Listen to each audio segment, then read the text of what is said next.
Iran's military leadership is not holding back.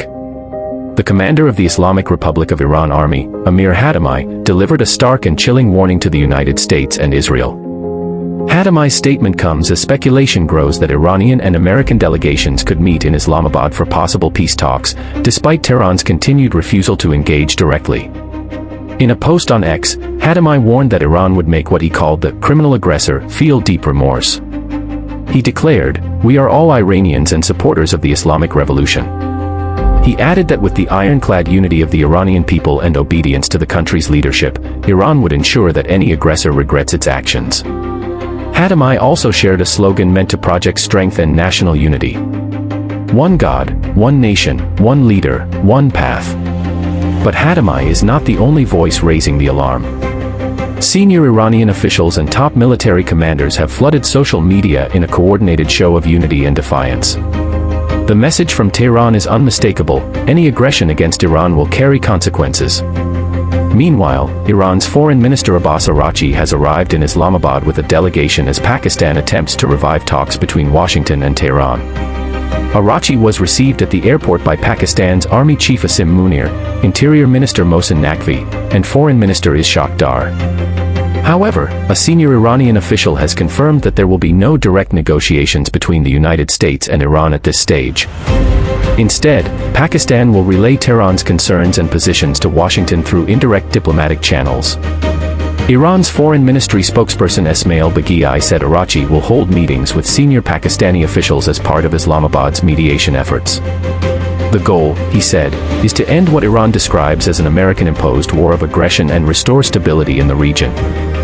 On the American side, negotiations are expected to be led by Special Envoys Steve Witkoff and Jared Kushner. U.S. Vice President JD Vance will remain involved from Washington, coordinating closely with Secretary of State Marco Rubio and the National Security Team. Previous negotiations stalled over major issues, including Iran's nuclear program and escalating tensions surrounding the Strait of Hormuz. Tehran has indicated that any future engagement with Washington will depend on developments related to the maritime situation in the region. Meanwhile, U.S. officials say a new phase of military pressure is underway. Speaking in Washington, U.S. Defense Secretary Pete Hegseth defended the administration's military campaign known as Operation Epic Fury, saying it has delivered decisive results within weeks. He contrasted the operation with past conflicts such as the Korean War, the Vietnam War, the Iraq War, and the war in Afghanistan, wars that stretched on for years with unclear outcomes. According to Hegseth, the mission of Operation Epic Fury is simple and direct: Iran will not be allowed to obtain a nuclear weapon. As part of that strategy, the United States has imposed what officials describe as an ironclad naval blockade stretching from the Gulf of Oman to the open ocean. Hegseth said that every vessel meeting U.S. enforcement criteria, either Iranian ships or vessels traveling to and from Iranian ports, has been turned around. As of the latest update, 34 ships have been stopped. Non-Iranian vessels are still permitted to pass through the Strait of Hormuz, and several have continued their journeys, including overnight transit traffic. The blockade is also expanding. A second U.S. aircraft carrier is expected to join the operation within days, while American forces have already seized 2 Iranian Dark Fleet ships in the Indo-Pacific that had departed Iranian ports before the blockade took effect. According to Hegseth, the operation now has a global reach. He warned that any Iranian fast boats attempting to deploy naval mines or disrupt shipping in the Strait of Hormuz will be destroyed immediately. President Donald Trump, he said, has authorized U.S. naval commanders to shoot and kill if Iranian forces attempt to lay mines or threaten international shipping routes.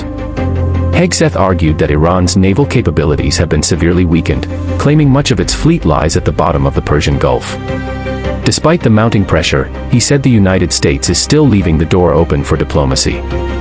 Washington's position, he said, remains clear: Iran must abandon its nuclear ambitions in verifiable and meaningful ways, or face escalating economic and military pressure.